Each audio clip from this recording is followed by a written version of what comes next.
Hello guys, welcome to all of you.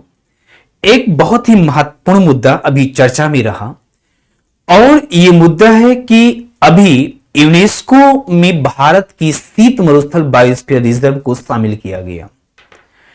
प्रश्न यह है कि आखिर में सर यह मुद्दा और ये जो चर्चा का विषय बना है, क्यों बना है? यूपीएससी और यूपीपीसीएस के एस्पिरेंट्स जो हैं वो क्यों पढ़े? पहले तो हम इसको बताते हैं कि जब आप बायोडायवर्सिटी कंजर्वेशन पढ़ेंगे तो बायोडायवर्सिटी कंजर्वेशन हम दो तरीके से करते हैं, एक इन सीटू प्रोसेस और दूसरा एक्स सीटू प्रोसेस।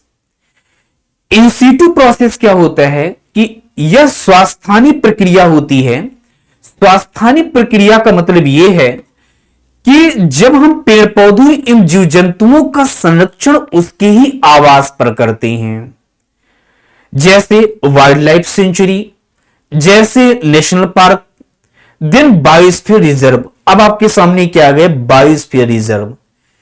और यही बायोस्फीयर रिजर्व अब आपके एग्जाम की दृष्टि से महत्वपूर्ण हो गया और यह मुद्दा हमारी खान ग्लोबल स्टडीज के जो यूपीएससी और यूपीपीसीएस के लिए बहुत प्रसिद्ध मैगजीन है, इसमें जिक्र किया गया।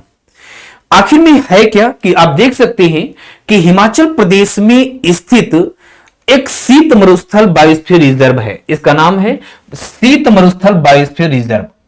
शीत मरुस्थल बायोस्फीयर रिजर्व को आधिकारिक तौर पर यूनेस्को ने विश्व धरोहर या विश्व बायोस्फीयर रिजर्व नेटवर्क का हिस्सा घोषित कर दिया। और जैसे ये घोषित करते हैं तो 27 सितंबर 2025 को पेरिस में यूनेस्को की एक अंतरराष्ट्रीय मानव एवं बायोस्फीयर रिजर्व, जिसे हम मैन एंड बायोस्फीयर रिजर्व कहते हैं, इसके समन्वय परिषद के 37वें सत्र के दौरान इसकी घोषणा होती है।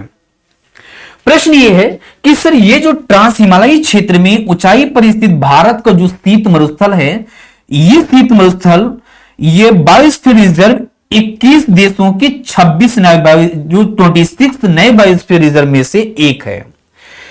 इस नए बायोस्फीयर रिजर्व के साथ अब भारत के कुल 18 बायोस्फीयर रिजर्व में से 13 बायोस्फीयर रिजर्व यूनेस्को के विश्व बायोस्फीयर रिजर्व नेटवर्क में शामिल हैं। क्वेश्चंस कैसे बनेगा? क्वेश्चंस बनेगा कि विश्व के जो बायोस्फीयर रिजर्व यूनेस्को का जो विश्व बायोस्फीयर रिजर्व नेटवर्क है, इसमें भारत के कितनी बायोस्फीयर रिजर्व शामिल हैं? 13, 12 या आपसे कह दिया जाएगा भारत की 12 बायोस्फीयर रिजर्व शामिल हैं। सही है, गलत है? गलत है। बस आपको पॉइंट पकड़ना है और यही पॉइंट आपके एग्जाम में आ जाएगा। फिर कहो ये होगा सर ये कहां से करंट अफेयर पूछ लेता है, उठेगा मुद्दा। आइए आखिर में यूनेस्को के जो यहां पे यूनेस्को के विश्व बायोस्फीयर रिजर्व नेटवर्क में सूचीबद्ध 13 बायोस्फीयर रिजर्व कौन कौन से हैं? तो यहां से आपका जवाब होगा कि सर जो बायोस्फीयर रिजर्व हैं, ये बायोस्फीयर रिजर्व यदि हम बात करें तो इसको बेटा आपको क्या करना है, यहां पर एक मैपिंग करना है। ये बात हमेशा ध्यान देना है, इसकी एक मैपिंग करना है और जैसी मैपिंग हो जाए तो आप यहां से दिखा दो कि यहां पे केरल, तमिलनाडु एवं कर्नाटक के संगम पर स्थित है नीलगिरी। यहां पे देखोगे नीलगिरी, कर्नाटक, केरल एवं तमिलनाडु के संगम पर नीलगिरी बायोस्फीयर रिजर्व। दूसरा आप देख सकते हो उत्तराखंड में नंदा देवी, यहां पे देखोगे मेघालय में नौकरेक है, मन्नार की खाड़ी तमिलनाडु, सुंदरवन पश्चिम बंगाल, ग्रेट निकोबार अंडमान निकोबार द्वीप में, सिमलीपाल उड़ीसा, पंचमढ़ी मध्य प्रदेश, कंचनजंगा सिक्किम, अगस्तमलाई केरल तमिलनाडु, अचानक मार अमरकंटक, यहां पे देख सकते हो मध्य प्रदेश, छत्तीसगढ़, पन्ना मध्य प्रदेश, शीत मरुस्थल हिमाचल प्रदेश। ये 13 बायोस्फीयर रिजर्व हैं जो विश्व की जो यूनेस्को की विश्व बायोस्फीयर रिजर्व नेटवर्क का हिस्सा है। बेटा बहुत महत्वपूर्ण हो जाता है। शीत मरुस्थल बायोस्फीयर रिजर्व के बारे में कुछ खास बात, यदि हमको इसके बारे में कुछ खास बातों की बात करें तो यहां पे आप देख सकते हैं कि इसका जो स्थान है लाहौल स्पीति जिला हिमाचल प्रदेश में, इसका क्षेत्रफल है 7,000, यहां पे देख सकते हो 7,770 वर्ग किलोमीटर, ऊंचाई 3300 मीटर से 6600 मीटर है। प्रमुख जो संरक्षित क्षेत्र है पिनवैली राष्ट्रीय उद्यान, किव्वर वन्यजीव अभ्यारण्य, चंद्रताल वन्यजीव अभ्यारण्य। एक और खास बात यदि हम बात करें तो यहां से आप देखोगे, यदि यहां पे कुछ हम बात करें कि आखिर में प्रदेश विशेषताएं क्या हैं, तो हिमनद घाटियां होंगी। यहां पे हिमनद घाटियों के साथ साथ अब ऊंचाई पर है तो अल्पाइन वनस्पति होगी, देख सकते हो।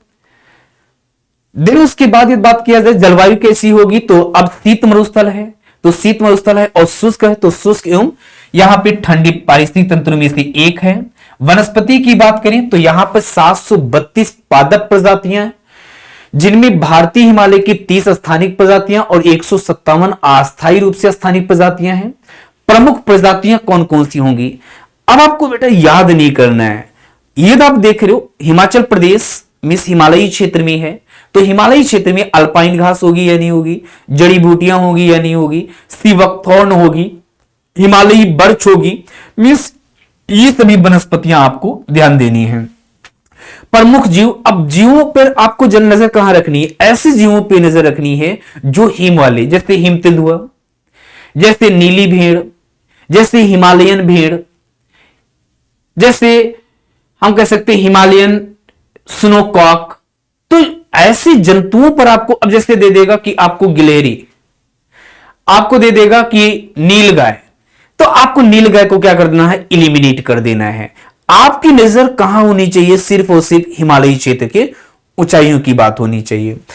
उसके बाद जैव विविधता आपने देख लिया। नेक्स्ट यदि हम बात करें तो अगले बिंदुओं पर वैश्विक परिदृश्य के संदर्भ में एमएबी कार्यक्रम में थोड़ी सी जानकारी। आखिर में एमएबी क्या होता है, ये एक अंतर सरकारी, यहां से आप जब देखोगे तो ये एक अंतर सरकारी वैज्ञानिक कार्यक्रम है जिसका उद्देश्य है पर्यावरण के बीच संबंधों में सुधार करना।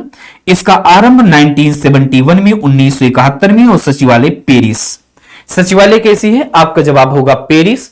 तो यहां से बायोस्फीयर रिजर्व जो है, बायोस्फीयर रिजर्व का जो विश्व नेटवर्क है पृथ्वी की सतह के 5% हिस्से की सुरक्षा के लिए एक महत्वपूर्ण पड़ाव पे पहुंच गया है। ये जो मैगजीन आप देख रहे हो हमारे केजीएस, हमारे खान ग्लोबल स्टडीज, यूपीएससी और यूपीपीएससी के लिए बनाया गया, बहुत ही महत्वपूर्ण और बहुत ही प्रत्येक टॉपिक पर विश्लेषणात्मक रूप से गहन अध्ययन इसमें कराया गया है, बहुत ही जबरदस्त तरीके से है। तो ऐसे स्टूडेंट जो इस मैगजीन को बाय करना चाहते हैं, खरीदना चाहते हैं, वो हमारे केजीएस स्टोर में जाकर के हमारे खान ग्लोबल स्टडीज की वेबसाइट पे जाएंगे, वहां स्टोर आपको ऑप्शन मिलेगा और वहां से ये बाय कर सकते हो मैगजीन। बहुत बिंदास मैगजीन है। तो आप सभी लोग ऐसे ही जानकारी के साथ हम आते रहेंगे आप सभी के साथ। Thank you so much.